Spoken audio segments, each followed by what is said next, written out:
နေ့ပိုင်းခြားတစ်ခုလောက်ထိကက်ကကျွန်တော်တို့အတွက်သုံးဝင်ခဲ့တယ်ဆိုပေမဲ့နောက်ပိုင်းမှာတော့သူ့ရဲ့စီးပွားဆန်မှုကြောင့်လားပဲပြောရမလားတော့မသိဘူးပေါ့ဗျာဗီဒီယိုထုတ်လိုက်မယ်ဆိုလို့ရှိရင် export မှာပါနေတဲ့ watermark ကြီးက premium ဝယ်သုံးမှာဖြောက်လို့ရမယ်ဆိုတဲ့အနေအထားမျိုးတွေအရင်တုန်းက free ရနေတဲ့ feature တွေတောင်မှ pro ဖြစ်သွားတာမျိုးတွေ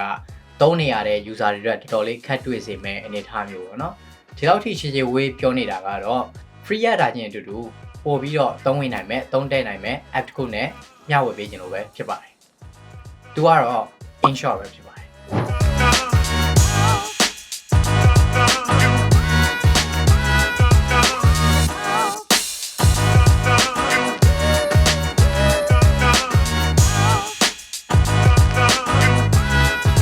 App Store နဲ့ Google Play Store မှာအလွယ်တကူ download လုပ်ရတယ်။ InShot ရဲ့အဓိကလောက်ဆောင်တဲ့ feature တွေကဆိုလို့ရှိရင်တော့ video editing လုပ်နိုင်တယ်, photo editing လုပ်နိုင်တယ်။ပုံတွေအားလုံးကိုစုပြီးတော့ collage လည်းလုပ်ပေးနိုင်တယ်။ဒီ app က edit လုပ်ရတာကြိုက်တဲ့လူတွေအတွက်တာမဟုတ်ဘူး။ပုံတွေကိုလည်း edit လုပ်ချင်တဲ့သူတွေတက်လည်းအသုံးဝင်တယ်။အဲ့တော့ကျွန်တော်ကိုယ်တိုင်၌လည်းဒီ app ကိုအသုံးပြုပြီးတော့တချို့ video တွေကို edit လုပ်ခဲ့တာရှိတယ်။တိုင်းတာအနေထားဒီသူ့ရဲ့ free ရတဲ့အခမဲ့ရတဲ့ပေါ့နော် feature တွေကသုံးဝင်နေတယ်။အဲ့တော့ကိုယ်တိုင်၌ကလည်းကို business အတွက် video တွေကို edit လုပ်ချင်တယ်။ဒါမှမဟုတ် platform မျိုးမျိုးမှာ TikTok, YouTube, Facebook အဲ့ဒီမှာ video တွေကိုစတင်ခြင်းနဲ့ beginner တယောက်အနေနဲ့လုပ်ချင်တယ်ဆိုလို့ရှိရင်တော့ဒီ app လေးကိုသုံးကြည့်ဖို့ကျွန်တော် recommend ပေးချင်ပါတယ်။ Okay ဒါဆိုလို့ရှိရင်တော့ကျွန်တော် app ကိုတော့ကိုဖုန်းနဲ့ကိုက်တဲ့ App Store, Play Store တခုကနေ download လိုက်ပါတော့။ကျွန်တော်က iOS ဆိုတော့ App Store ကနေ download လိုက်မယ်။ InShot တဲ့ကိုဝင်လိုက်ပြီဆိုတော့လည်းအရင်ဆုံးမြင်တွေ့ရနိုင်တဲ့ຢာကတော့ video editing လုပ်လို့ရတဲ့နေရာတစ်ခု feature တစ်ခု photo editing လုပ်လို့ရတဲ့ဟာတစ်ခုပုံတွေအားလုံးကိုစုပြီးတော့ collage လုပ်လို့ရတဲ့ဟာဆိုပြီးတော့၃ခုဒီမြင်လိုက်ဝင်လိုက်ပြီဆိုတာနဲ့ကျွန်တော်မြင်ရမှာဖြစ်ပါတယ်အဲ့တော့ဒီနေ့ဗီဒီယိုထဲမှာကျတော့ဒီ InShot ရဲ့ video editing ကို highlight နေနဲ့ပြောပြသွားမှာဆိုတော့ဗီဒီယိုတစ်ပုဒ်ကို sample အနေနဲ့ကျွန်တော် edit လုပ်ပြမယ်ပေါ့နော် okay အဲ့လိုဗီဒီယိုတစ်ပုဒ် import လုပ်လိုက်မယ်ဟုတ်ပြီဗျာကျွန်တော် import လုပ်ပြီးသွားပြီဆိုတာနဲ့ဒီ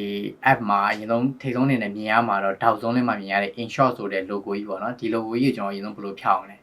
ဖြောက်လို့ရတဲ့နေရာတော့နှစ်နည်းရှိတယ် InShot Pro ဆိုပြီးတော့ Premium ဝယ်သုံးရင်တော့မသုံးလို့ရှိရင်တော့ကျွန်တော် Free Remove ဆိုပြီးတော့အောက်မှာတစ်ခုရှိတယ်အဲ့ဒါကတော့ကြော်ညာကြည့်ပေးအောင်ပဲပေါ့နော်ကြော်ညာကြည့်လိုက်လို့ရှိရင်ဒီကောင်အတိုပျောက်သွားမှာဒီတစ်ခုကတော့အားသာချက်လို့တော့စပြောလို့ရမယ်ပေါ့နော်တခြား app တွေကတော့ဝယ်သုံးမှရမယ်ဆိုတဲ့အနေအထားမျိုးဝယ်မသုံးလို့ရှိရင် logo ရပါမှာပဲဆိုတဲ့အနေအထားမျိုးပေါ့နော်ပြဒါဆိုလို့ရှိရင်တော့ကျွန်တော်ကြော်ညာကြည့်ပြီးသွားပြီဆိုတာနဲ့တီးတီးတတာထူးခြားနေတဲ့ဒီဘက်ညာဘက်တောက်ဆုံးက logo ကြီး InShot ကပျောက်သွားပြီပေါ့နော်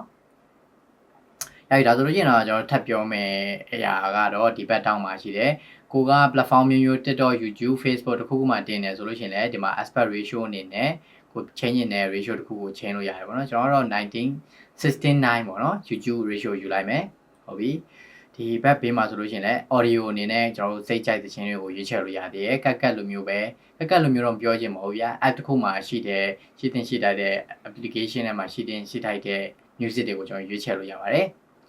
Okay record လုပ်ချင်တယ်ကိုယ်တန်သွင်းချင်တယ်ဆိုလို့ရှိရင်လည်းဒီမှာ record နှိပ်လိုက်ရုံပါပဲတခြား editing လုပ်လို့ရတဲ့ app တွေ need to function တွေတော့ဆောင်ပါတယ်ဒီဘက်ဘေးမှာဆိုလို့ရှိရင်လည်းကျွန်တော်တို့က effect အနေနဲ့ကျွန်တော်ထည့်ချင်တဲ့ video ထဲမှာထည့်ချင်တဲ့ filter တွေလည်းထည့်ချင်တယ်ဆိုလို့ရှိရင်လည်းရပါသေးတယ်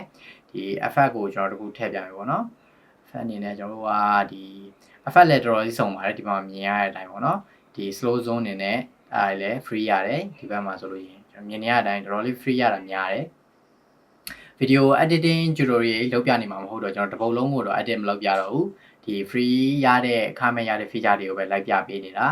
ဒီနောက်တဲ့ video တွေမှာတော့ tutorial အနေနဲ့တင်ပေးဆိုတင်ပေးပါမယ်ဟုတ်ပါပြီအဲဆိုလို့ရှိရင်တော့ကျွန်တော်တို့ video တစ်ပုတ်ကို export ထုတ်ကြမယ် export ထုတ်တဲ့အခါကျလို့ရှိရင်လည်းကျွန်တော်တို့က